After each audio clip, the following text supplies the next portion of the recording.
Assalamualaikum warahmatullahi wabarakatuh. Waalaikumsalam warahmatullahi wabarakatuh. Waalaikumsalam Para warahmatullahi peserta wabarakatuh. IHT SMK Gramadina Singosari, gimana kabarnya Bapak Ibu semuanya? Baik-baik saja? Alhamdulillah Masih baik. sehat? Alhamdulillah baik, Bu. Dengan Alhamdulillah. tugas-tugas yang Alhamdulillah. kemarin apa sudah selesai Sehat. semuanya ya? Ya, belum. Alhamdulillah. Oke, Alhamdulillah. harus Masih strong ya. semangat Bu Laila. Masih semangat. Oke. Bapak Ibu semuanya, tolong Yang video penting dan semangat. audionya dinyalakan dulu. Tolong dinyalakan audio videonya dulu, baru nanti setelah kita sesi materi baru dimatikan audionya ya. Karena ini kita rekam, jadinya setiap aktivitas kita terlihat di Google Meet ini. Jika ada kendala teknis, boleh di chat ya, boleh di kolom chat itu, atau izin ke belakang, silakan di kolom chat sehingga tidak mengganggu komunikasi kita di Google Meet ini. Kemudian nanti jika ada peserta yang ingin bertanya, silakan raise hand. Gitu ya, seperti biasanya, seperti hari-hari sebelumnya. Sebelum kita mulai kegiatan hari ini, marilah kita berdoa dulu.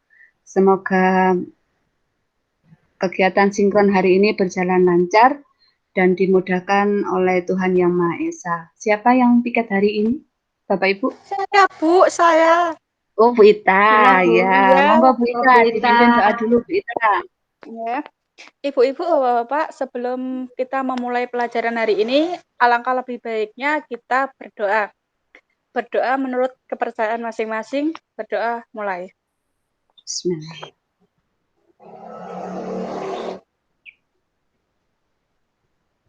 Berdoa selesai. Silakan saya kembalikan ke Ibu. Ya, terima kasih Bu Ita. Bapak Ibu sudah semangat ya? Sudah semangat? Semangat. Oke, kalau semangat coba tangannya Semangat, Bu. diarahkan ke kamera nih. Semangat, Bu, Oke, terima semangat. kasih Bapak Ibu semuanya. Hari ini kita akan mempelajari sesi selanjutnya, yaitu tentang modul ajar. Tapi sebelum itu, Bapak Ibu nggak usah tegang-tegang ya, apa tugasnya ini nggak usah bertanya-tanya. Yang tentunya tugasnya menantang. Bu Lela nggak usah lus-lus dada, karena kita di sini enjoy aja Bu ya, sama-sama belajar. Kita di sini sama-sama belajar gitu nggih. Ini saya akan share dulu. Sebentar.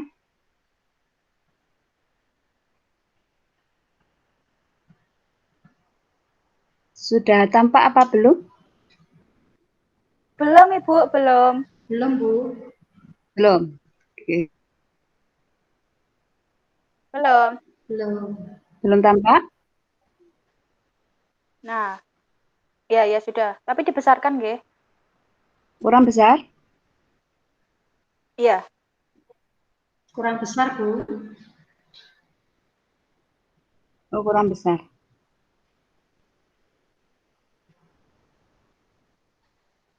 Saya slideshow, apa kelihatan? Masih belum? Dikit lagi, Bu. Kurang besar, Ibu. Oke. Oh, masih kurang besar. Kurang besar. Kurang besar. Begini? Oke. Kurang atas, Ampun, Bu. nggih? Oh, kurang ke atas. Ampun. Oke. Kurang ke atas. Materi hari ini, Bapak Ibu, kita akan belajar tentang modul ajar. Nah, tetapi sebelum kita belajar tentang modul ajar, saya pengen review Bapak Ibu. Daya ingatnya masih ingat atau setengah lupa atau bagaimana nih? Coba tentang apa sih capaian pembelajaran, tujuan pembelajaran, alur tujuan pembelajaran. Apakah Bapak Ibu masih ingat semuanya itu? Siapa yo yang bisa, silakan raise hand.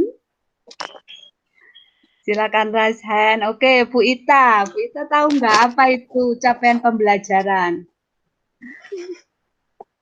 Nggih, monggo Bu Capaian Ita. pembelajaran itu adalah capaian yang harus dicapai peserta didik dalam melakukan pembelajaran. Oke, itu yang buat siapa Bu Ita? Capaian Yang pembelajaran. Itu capaian pembelajaran itu sudah ditentukan oleh pemerintah. Ya, oh pinter Bu Ita, berarti masih ingat daya ingatnya, Rek. Masih ingat betul. Kalau yang kedua, tujuan pembelajaran. Ayo Bapak Ibu, siapa yang masih ingat tujuan pembelajaran itu apa? Plus alur tujuan ini berarti ya. Oh, Bu Lela sudah raise hand. Monggo Bu Lela. Tak kira Monggo tanya Bu tujuan Lela. pembelajaran aja Bu yang ingat itu. Tujuan pembelajaran Oke, itu breakdown atau turunan dari capaian pembelajaran. Sementara kalau alur tujuan ya. pembelajaran itu step by step yang harus dilakukan. Jadi gitu Bu. Oke, ya benar. Jadi langkah-langkahnya ya Bu.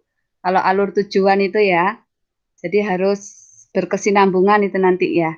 Kemudian konsepnya tujuan pembelajaran itu harus mengandung apa saja, Bapak Ibu? Tujuan pembelajaran itu. Masih ingat? Ada yang masih ingat? Tujuan pembelajaran harus mengandung apa saja? Bu Ita, monggo Bu Ita. Ya, sebelumnya ke tujuan dulu Bu nggih. Kalau menurut saya itu tujuan itu adalah ungkapan atau tujuan yang diharapkan untuk dipahami oleh peserta didik dalam menyelesaikan masalah. Kalau menurut saya tujuannya itu. Nah, tadi apa ya? Apalagi Bu tadi pertanyaannya? Konsep, komponen yang harus ada di tujuan pembelajaran itu apa saja, Bu? Menurutku ada 3 konsepnya. Itu yang pertama harus terukur, yang kedua spesifik, terus yang terakhir ada fleksibel. Itu seingat saya, Bu. Oh gitu, mungkin ada yang lainnya.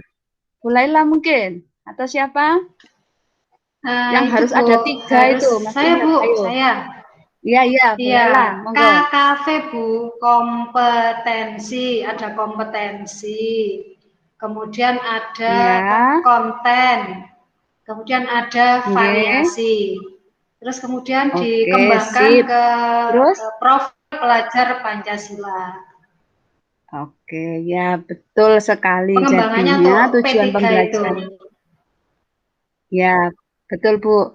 Jadi tujuan pembelajaran itu harus ada konten, harus ada kompetensi, dan ada variasi yang di dalamnya itu nanti harus mengandung dimensi dari profil pelajar Pancasila. Gitu ya, Bapak Ibu semuanya masih ingat berarti ya? Alhamdulillah, berarti pembelajaran kemarin bermakna sekali. Oke, sekarang kita lanjutkan materi hari ini, Bapak Ibu. Di sini tentang modul ajar. Nah, untuk yang pertama, ini saya jelaskan tentang konsep modul ajar itu apa. Modul ajar itu sejumlah alat atau sarana, media, metode, petunjuk, dan pedoman yang dirancang secara sistematis dan menarik. Jadi kata kuncinya apa modul ajar itu? Pedoman. Yang saya garis bawah merah itu, nah ini petunjuk dan pedoman kita sebagai seorang guru dalam melakukan pembelajaran di kelas.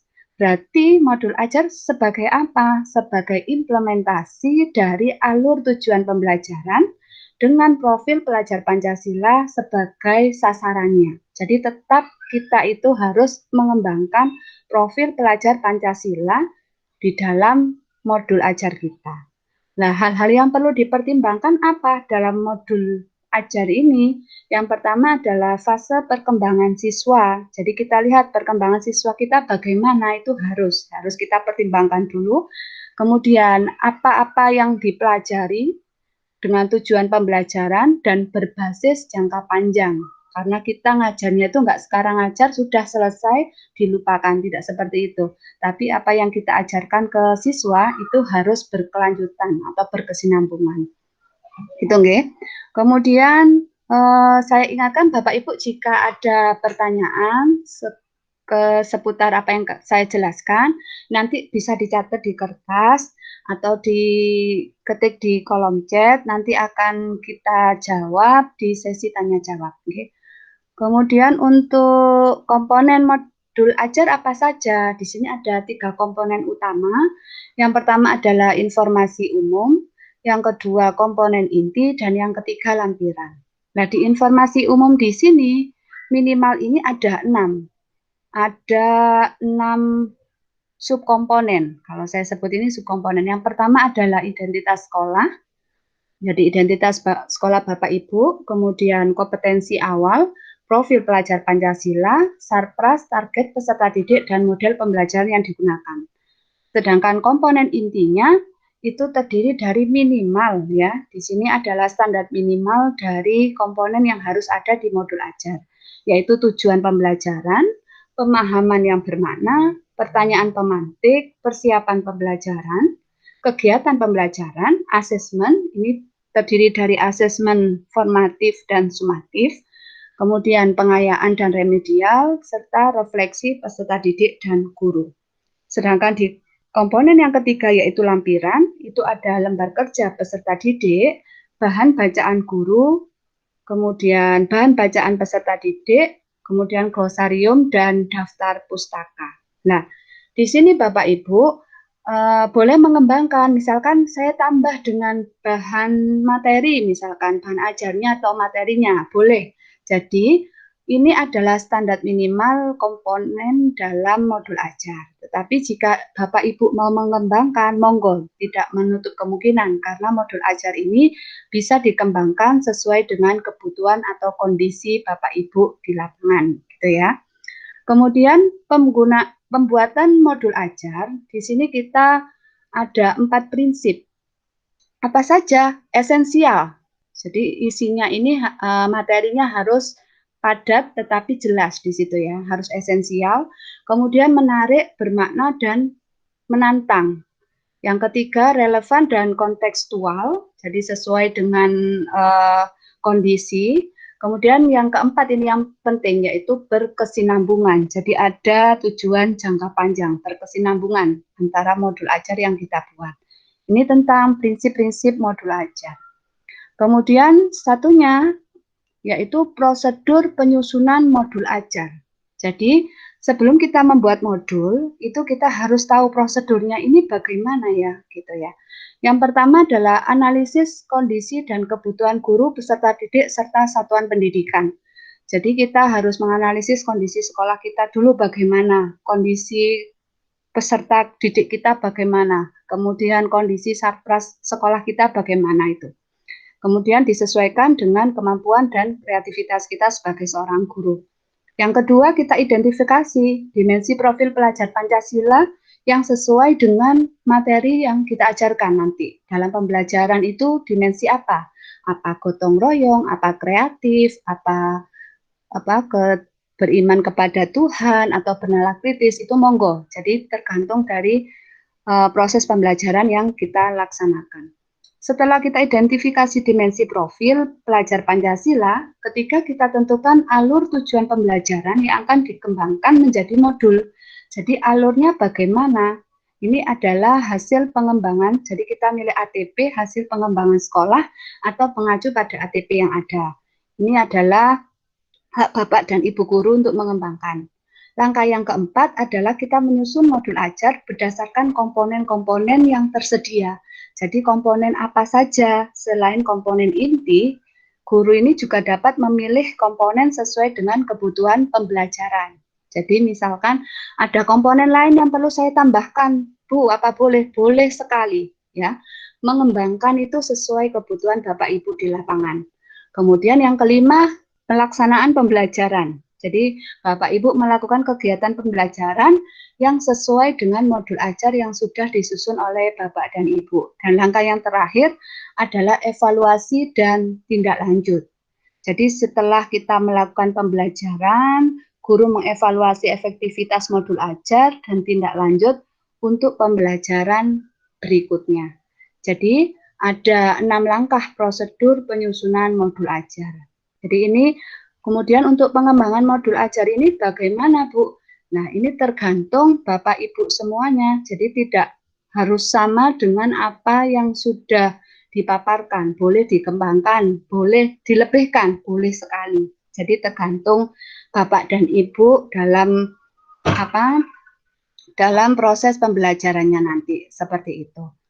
Mungkin itu yang bisa saya sampaikan di materi hari ini, kegiatan sinkron hari ini. Mungkin jika ada pertanyaan, silakan raise hand, Bapak Ibu. Jika ada pertanyaan, oh ya, Bu Laila, monggo Bu Laila. Dari paparan jenengan tadi itu, saya Bu. Dari paparan jenengan itu tadi sebagai petunjuk dan pedoman itu berarti hampir mirip sama RPP nggih, Bu? Ya, memang banyak sekali Bu Lela pertanyaan. Lah berarti modul ajar itu RPP.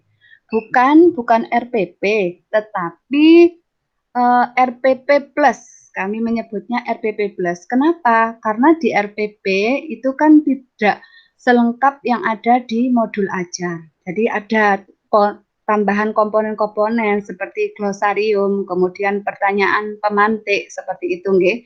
Dan yang terpenting itu adalah memasukkan dimensi profil pelajar Pancasila dalam modul ajar yang kita susun. Nah, ini yang terpenting sebenarnya.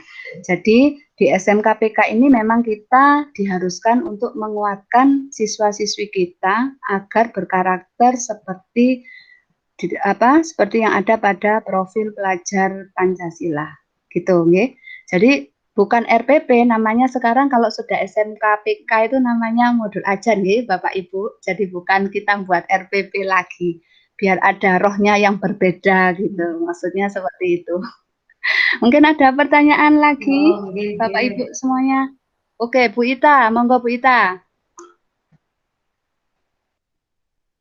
Oke, Bu Ita, suaranya, mikrofonnya dihidupkan, Bu Ita. Oh iya. Oke. Ibu, kedengaran nggih? Oke. Bagaimana cara menerapkan profil P3 di sekolah? Untuk penerapan P3 di sekolah, itu Bapak Ibu bisa berkolaborasi dengan guru mapel lain dalam proyek P3, Bapak Ibu. Ya, jadi dalam proyek P3 itu nanti, itu kolaborasi dari guru-guru mapel yang mumpuni untuk membuat proyek, mengembangkan P3. Nah, ini nanti ada jamnya tersendiri di dalam struktur kurikulum. Jadi monggo berkolaborasi dengan teman-temannya yang ada di sekolah ini nggih, untuk menyusun rencana proyek apa ya yang bisa menguatkan P3. Nah, untuk lebih kuatnya bagaimana, Bu? Mungkin Bapak Ibu nanti kita bisa mengadakan workshop dulu dengan narasumber yang kompeten dalam P3 ini nggih. Karena memang di SMKPK ini kan semuanya masih baru. Ya, masih baru gitu. Jadinya mungkin perlu narasumber yang memang berkompeten di bidang P3 atau penguatan karakter P3. Seperti itu, Bu Ita. Satu lagi, Bu. Oh, nggih, monggo. Kemarin itu kan kalau nggak salah di matematika, pelajaran matematika atau nggih, itu kan ada 4 jam. Nah, 3 jam itu kan kita materi, nah 1 jamnya itu kalau nggak salah kita di proyek, nggih. Iya. Nah, di pelajaran matematika itu kan tidak semuanya materi pelajaran itu kan ada proyek. Nah, contohnya kemarin itu ada bilangan. Bilangan itu kan nggak ada proyeknya. Nah, gimana 1 jamnya itu, Bu? Atau ditambahkan di materi biasa atau memang dibiarkan gitu aja, nggak ada proyeknya? Kalau misalkan kita itu tidak ada proyek di dimensi itu ya Bu ya, di materi itu kita bisa membuat soal-soal pengayaan yang menggiring anak-anak ke soal hot. Nah, seperti itu. Jadi anak-anak itu kita latih untuk bernalar kritis, ya Bapak Ibu, bernalar kritis agar mereka benar misalkan jamnya kita nggak ada proyek Bu, nah tapi penguatan P3-nya kan ada dengan bagaimana dengan memberikan soal-soal hot untuk melatih anak-anak bernalar kritis. Nah gitu, biar P3-nya nanti tambah kuat seperti itu nih, Bu Ita. Mungkin itu salah satu solusinya. Mungkin jika ada solusi lain dari Bapak Ibu mapel matematika, monggo gitu. Kita bisa saling sharing ini nanti. Oke. Mungkin jika tidak ada pertanyaan lagi, Bapak Satu Ibu. lagi, Bu. Oh, Satu lagi nggih. Ya. Iya kan gini, untuk yang CP itu kan ada siswa yang memang belum tuntas lah CP-nya gitu nggih. Nah, ya dia kan harus diberikan bimbingan gitu. Nah, selama dia diberikan bimbingan, bisakah si anak itu mengikuti materi selanjutnya? Karena kita itu melihat karakteristik peserta didik yang bermacam-macam, Bu ya, dengan perlakuan yang berbeda, maka jika siswa kita itu maksudnya tidak masuk dalam level standar untuk masuk ke materi selanjutnya, maka kita beri program remedial, Bu. Kita ajari ulang lagi. Setelah itu, setelah dirasa anaknya sudah cukup, kita beri tes sampai anak itu benar-benar memenuhi standar bahwa dia layak untuk masuk ke materi selanjutnya. Seperti itu, standar minimal. Gitu, Bu Ita? Oke, Bu, makasih. Terima kasih pertanyaannya. Jika tidak ada pertanyaan lagi, Bapak Ibu, saya ingatkan tugas dari sesi ini, modul ini, jelas ya membuat modul ya Bapak Ibu, membuat modul ajar satu saja, nggak usah banyak-banyak, tetapi di modul ajar itu harus ada semua komponen-komponen 3 tadi itu, informasi umum, komponen inti, kemudian lampiran itu harus ada ketiga-tiganya, kemudian mengandung prinsip modul ajarnya, kemudian prosedur-prosedurnya itu harus ada dalam modul ajar. Yang kedua nanti Bapak Ibu juga menilai hasil pekerjaan satu teman saja, nggak usah lebih nggih. Satu teman mengomentari, nanti rubriknya itu untuk menilai pekerjaan teman-teman jenengan itu ada di LMS. Bisa dibuka di LMS itu, tinggal dikasih poin-poinnya saja gitu. Jadi tujuannya biar Bapak Ibu juga mempelajari modul ajar yang dibuat oleh teman-teman yang lainnya. Ngaten nggih Bapak Ibu? Sudah cukup jelas saya rasa IHT hari ini cukup menarik, semuanya antusias dan semangat untuk membuat modul ajar. Jangan dibuat beban, karena ini memang yang harus kita lakukan dengan kurikulum baru di SMKPK. Jadi yang dibuat bukan RPP sekali lagi, tetapi modul ajar yang tujuannya adalah memperkuat karakter dimensi profil pelajar Pancasila. Gitu nggih Bapak Ibu? Mungkin pertemuan untuk kegiatan sinkron hari ini cukup. Saya rasa cukup, kita tutup dengan doa, karena kita awali dengan doa, kita tutup juga dengan doa. Monggo, siapa yang piket penutupan ini, Bapak Ibu? Cinten? Siapa ini yang piket? Oh, Bu Lela, nggih. Monggo Bu Lela ditutup doanya, Bu Lela. Saya. Iya. Alhamdulillah hari ini kita bisa mendapatkan ilmu baru, semoga bermanfaat ke depannya. Sebelum kita akhiri, mari kita berdoa menurut agama dan kepercayaannya masing-masing. Berdoa mulai. Selesai, waktu saya kembalikan kepada Ibu Fani. Terima kasih Bapak Ibu semuanya. Saya mohon maaf jika ada salah kata, sikap, atau kekurangan dari saya selama pemaparan materi tadi. Selamat mengerjakan tugas-tugasnya.